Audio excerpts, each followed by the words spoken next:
తెలంగాణ రాష్ట్రంలో లోక్సభ ఎన్నికల నిర్వహణకు సర్వం సిద్ధమవుతోంది. 17 ఎంపీ సీట్లతో పాటు సికింద్రాబాద్ కంటోన్మెంట్ ఉప ఎన్నికకు ఏర్పాట్లు చేస్తోంది సీఈసీ.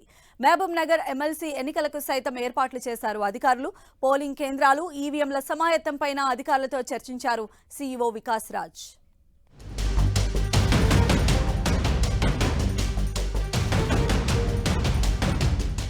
తెలంగాణలో 17 లోక్సభ స్థానాలు, సికింద్రాబాద్ కంటోన్మెంట్ ఎమ్మెల్యే ఉప ఎన్నిక, మహబూబ్ నగర్ ఎమ్మెల్సీ ఎన్నికల ఏర్పాట్లపై దృష్టి పెట్టింది కేంద్ర ఎన్నికల సంఘం.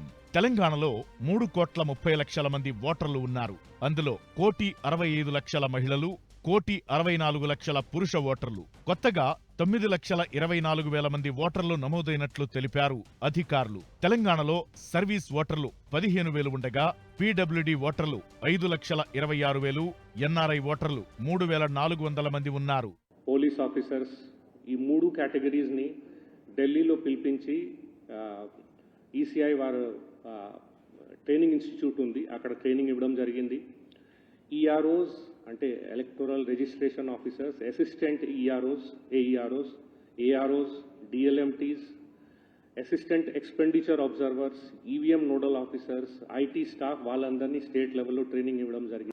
రాష్ట్ర వ్యాప్తంగా మొత్తం 35,356 పోలింగ్ కేంద్రాలుంటే అందులో పట్టణ ప్రాంతాల్లో 14,000, రూరల్ ఏరియాల్లో 21,000 పోలింగ్ కేంద్రాలున్నాయి. రాష్ట్ర వ్యాప్తంగా ఎన్నికల విధుల్లో ఎలక్షన్ కమిషన్ నుంచి 1,50,000 మంది సిబ్బంది ఉండగా, పోలీస్, కేంద్ర బలగాలు, ఇతర సిబ్బంది మరో 1,50,000 వరకు విధుల్లో ఉంటారు.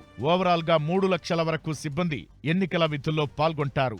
85 ఏళ్లు నిండిన వారికి ఈసారి కూడా హోమ్ ఓటింగ్ ఉంటుందని అధికారులు తెలిపారు. After assembly elections